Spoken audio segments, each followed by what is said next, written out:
पैसा भेजते हैं तो वो फॉरेन फंडिंग है।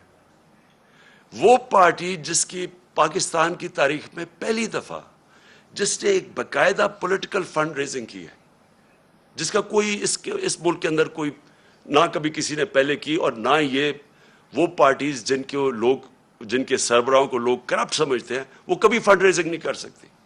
तो वो पार्टी जिसने पॉलिटिकल फंड रेजिंग की, जिस पार्टी ने बाकायदा 40,000 डोनर्स के नाम दिए हुए 2012 में, 40,000 लोग, वो लोग खुद कॉल करके कहते हैं कि हाँ हम डोनर हैं। उनमें से कई लोगों को इन्होंने बता दिया कि जी कोई फॉरेन नेशनल वगैरह, जो उनको कई पाकिस्तानियों को बना दिया कि जी ये तो गैर मुल्की है।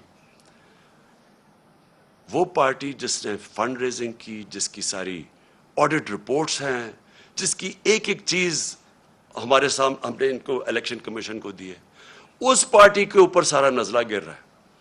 और मैं बार बार कहता जा रहा हूं कि हम 4-5 साल से कह रहे हैं, बल्कि अदालत भी कह उनको बैठी है कि इन पार्टीज की इकट्ठी, अगर आपने ऑडिट करना है फंड रेजिंग तो इकट्ठी करें। मैं सिर्फ इसलिए कह रहा था, मैं क्यों चाहता हूं कि इकट्ठी हो, क्योंकि मुझे पता है हमने कैसा पैसा इकट्ठा किया है।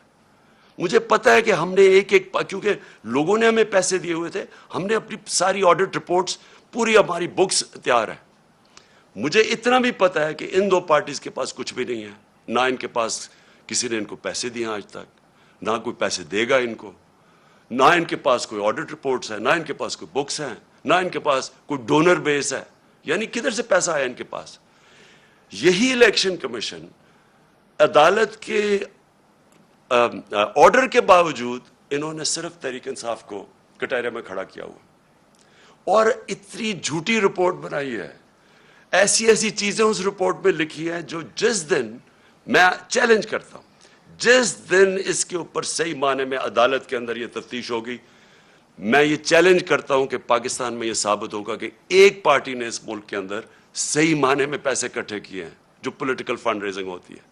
और इलेक्शन कमीशन इनके साथ मिलकर क्या कोशिश कर रही है, वो उस पार्टी को जिसने सारे एक रिकॉर्ड्स करके और सारी पॉलिटिकल फंड रेजिंग जो होती है सारी दुनिया में वो की है, उसको कोशिश कर रहे हैं बैन करने की। उस साजिश का हिस्सा, ये वही साजिश का हिस्सा है कि किसी तरह, क्योंकि आप इनको ये आप हरा नहीं सकते, इलेक्शन आएंगे तो ये जीत जाएगी, तो इसको आप टेक्निकली नॉकआउट करो। तो एक वो इन्होंने आरिफ नकवी का नाम ले लिया।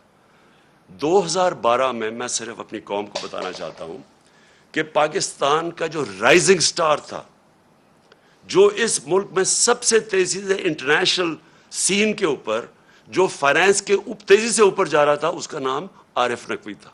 उसने कराची इलेक्ट्रिक, हमने नहीं उसको कराची इलेक्ट्रिक की प्राइवेटाइजेशन की, वो इन दो पार्टीज के दौर में वो उसको कराची इलेक्ट्रिक की उसको दी गई थी प्राइवेटाइजेशन में, और उसकी बिल गेट्स उसको पैसे उसको इन्वेस्ट कर रहा है उसके फंड के अंदर, वो प्रिंस चार्ल्स की चैरिटी को पैसे दे रहा है। और ये इलेक्शन कमीशन कह रही है हम 2012 की बात कर, कहती है 2018 में वो फ्रॉड उसके ऊपर चार्जेस लगे।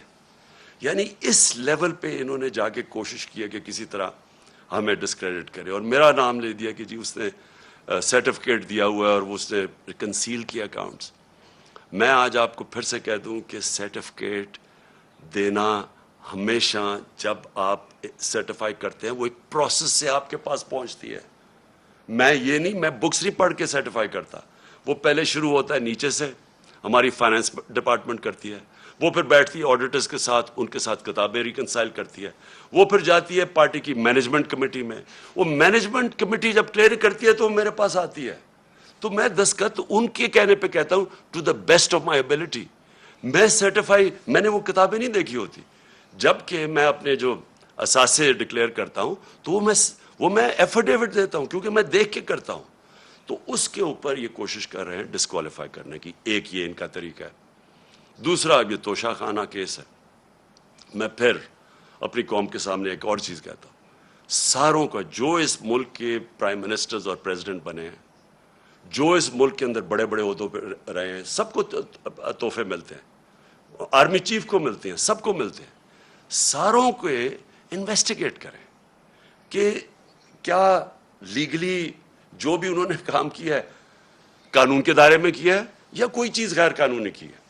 मैं आज फिर आपको कहता हूं, जिस दिन ये होगा सारी चीजें मैंने कानून के बीच में की हैं और मुझे पता है कि किन को उन्होंने कानून के दायरे में नहीं रह के की। आसिफ जरदारी ने 3 गाड़ियां ली हैं वहां से तोशाखाना से, जो कि आप नहीं ले सकते। मुझे भी एक गाड़ी मिली थी, आप गाड़ी तोशाखाना से नहीं निकाल सकते। आसिफ जरदारी ने 3 महंगी महंगी गाड़ियां और नवाज शरीफ ने 1 ली है, और ये बिल्कुल गैर कानूनी है। तो मैं ये चाहता हूं कि इसके ऊपर भी आए। ये 2 चीजें हैं, कोशिश कर रहे हैं मुझे डिस्क्वालीफाई करने की, और ये तीसरी भी चीज कर रहे हैं, और जिसकी अब आपके सामने ये आने वाला है, अब ये फेज आने वाला है। अब इनकी कोशिश ये है कि किसी तरह इमरान खान की किरदार कुशी की जाए, क्योंकि एक तरीका पार्टी को ख़त्म करने का या पार्टी को डिस्क्वालीफाई करो वो मुश्किल है, दूसरा है कि इमरान खान के ऊपर किरदार कुशी करो और किसी ना किसी तरह फंसाओ किसी केस में। और किरदार कुशी के लिए इनको पता है कि कौन से मीडिया हाउसेज इनके साथ पूरी तरह तावन करेंगे, और जिनको इनको शक था, ये जो ARY के ऊपर उन्होंने एक्शन लिया है, मुझे ये उसी प्लान का हिस्सा है कि कोई चैनल जो मेरा मौकफ रखेगी उसको बंद कर दो, यूट्यूबर्स जो मेरा मौकफ रखेंगे उनके मुंह बंद कर दो, खौफ इतना फैला दो कि कोई मेरा मौकफ ही ना रखे, और वो जो चैनल्स हैं जो कि जिनके ऊपर हमें पता है कि पैसा चलता है, और उनको पूरी तरह मेरी किरदार कुशी पे इस्तेमाल किया जाए। और ये इनका प्लान है। अब ये प्लान शुरू हो रहा है, ये जो ARY से हुआ है ये उस प्लान का हिस्सा है, और ये अभी यूट्यूबर्स पे आएंगे, अभी ये सोशल मीडिया के ऊपर आएंगे, कोशिश करेंगे कि पूरा मुंह बंद कर दिया जाए और पूरी तरह एक इमरान खान को पब्लिक के अंदर जलील किया जाए। मैं फिर अपनी कौम के सामने कहता हूं कि देखें, मेरा ये मान है कि इज्जत सिर्फ अल्लाह देता है, और अल्लाह की इजाज़त के बगैर कोई किसी को जलील नहीं कर सकता। थोड़ी देर के लिए आप सबको पागल बना सकते हैं, आज तक कोई भी ऐसा पैदा नहीं हुआ जो सारा वक्त सबको पागल बना ले। मुझे सिर्फ अफसोस ये है कि ये जो प्रोसेस करने अब जा रहे हैं, ये जिस तरह की अब सख्ती दिखा रहे हैं, ये जो एक पूरा एक नया के मसल दिखा के तो अब हम इनको क्रश करेंगे, लोगों को डरा देंगे, धमका देंगे, अब सिर्फ मुल्क का नुकसान कर रहे हैं। मैं अपनी कौम के सामने कह रहा हूं कि ये जो अब फेज आ रहा है इनका, इससे हमारा मुल्क डैमेज होगा। मुल्क का सोचना चाहिए। ये सिर्फ जाती मफादात के ऊपर और बैरूनी जो चाहते हैं, जो वो चाहते क्या, बैरूनी क्या जिन्होंने हमारी गवर्नमेंट गिराई, क्या वो चाहते हैं मजबूत पाकिस्तान? क्या वो चाहते हैं कि पाकिस्तान एक मुल्क बने जो अपने पैर पे खड़ा हो जाए?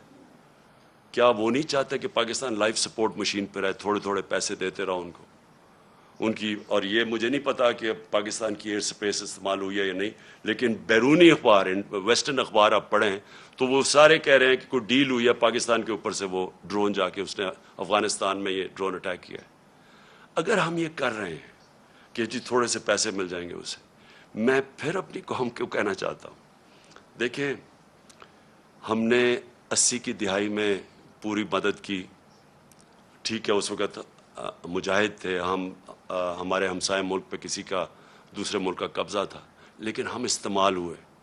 जैसे ही वो वहाँ से कब्ज़ा हटा तो हमारे ऊपर सैंक्शंस लग गई थी। यहाँ 50 लाख रेफ्यूजीज थे पाकिस्तान में, यहाँ क्लेशनिकोव और ड्रग्स आ गई थी, यहाँ सेक्टेरियन ग्रुप्स, मिलिटेंट ग्रुप्स आपस में लड़ना शुरू हो गए थे। उससे पहले और पाकिस्तान था, अफगान जहाद के बाद पाकिस्तान बदल चुका था। फिर हमने उनकी मदद की और सबको